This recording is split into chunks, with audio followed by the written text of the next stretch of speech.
ಕಾಡಾನೆ ದಾಳಿಯಿಂದ ಗಾಯಗೊಂಡ ಸಮಸ್ತರಿಗೆ ಸರ್ಕಾರದ ಪರಿಹಾರ ಧನದ ಮಂಜೂರಾತಿ ಪತ್ರಗಳನ್ನು ತಾಲೂಕಿನ ಬಿಕ್ಕೂಡು ಗ್ರಾಮ ಪಂಚಾಯಿತಿ ಸಭಾಂಗಣದಲ್ಲಿ ಶಾಸಕ ಎಚ್.ಕೆ. ಸುರೇಶ್ ಅವರು ವಿತರಿಸಿದರು.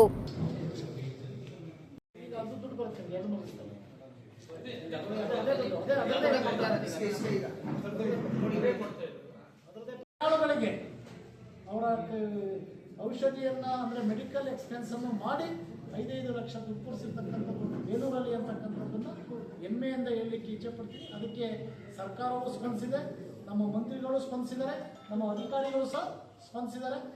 ಯಾಕೆಂದ್ರೆ ನಾವು ಧ್ವನಿ ಎತ್ತಿದ್ರೆ ಸ್ಪಂದಿಸೋದಕ್ಕೆ ಸಾಧ್ಯ.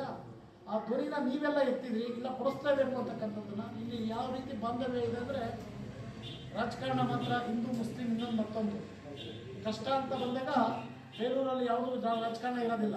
ಅದಕ್ಕೆ ನಿಮಗೆ ಗೊತ್ತಿರಲಿ, ಅರೇಳಿನಲ್ಲಿ ಸಭಾನ ಮತ್ತೆ ಇದು ಇದ್ದಾದಾಗ ನಮ್ಮ ಅರೇಳಿಯ ನಮ್ಮ ಮುಖಂಡರುಗಳೆಲ್ಲ ಫೋನ್ ಮಾಡಿದ್ರು.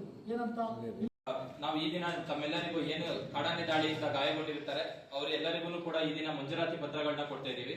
ಹಾಗೆ ಮುಂದಿನ 4 ರಿಂದ 5 ದಿನ ಖಾತೆ ಏನಿದೆ ಆ ಬ್ಯಾಂಕ್ ಖಾತೆಗೆ ನೇರವಾಗಿ ಏನು ಸರ್ಕಾರದಿಂದ ಪರಿಹಾರ ಬಂದಿದೆ ಅದು ಮೊತ್ತ ಜಮಾವಣೆ ಆಗುತ್ತೆ ಅಂತ ಹೇಳಲಿಕ್ಕೆ ನಾನು ಇಷ್ಟಪಡ್ತೀನಿ ಸರ್. ಹಾಗೇನೆ ಈಗ ಮೊದಲಿಗೆ ಶ್ರೀಮತಿ ಶಬಾನಾ ಅವರು ಜೇಮ್ಸ್ ಕಾಫಿ ಎಸ್ಟೇಟ್ ನಲ್ಲಿ ಕೆಲಸ ಮಾಡುವಾಗ ಅವರಿಗೆ ಕಾಡಾನೆಯಿಂದ ದಾಳಿಯಾಗಿತ್ತು ಸರ್. ಅವರಿಗೆ ಸರ್ಕಾರದಿಂದ ಈಗಾಗಲೇ 66,000 ರೂಪಾಯಿ ನಾವು ವೈದ್ಯಕೀಯ ವೆಚ್ಚ ಪಾವತಿ ಮಾಡಿದೀವಿ. ಹಾಗೇನೆ ಈಗ ಪರಿಹಾರದ ಮೊತ್ತವಾಗಿ ಸರ್ 5 ಲಕ್ಷ ರೂಪಾಯಿಗಳನ್ನ ಮಂಜೂರಾತಿ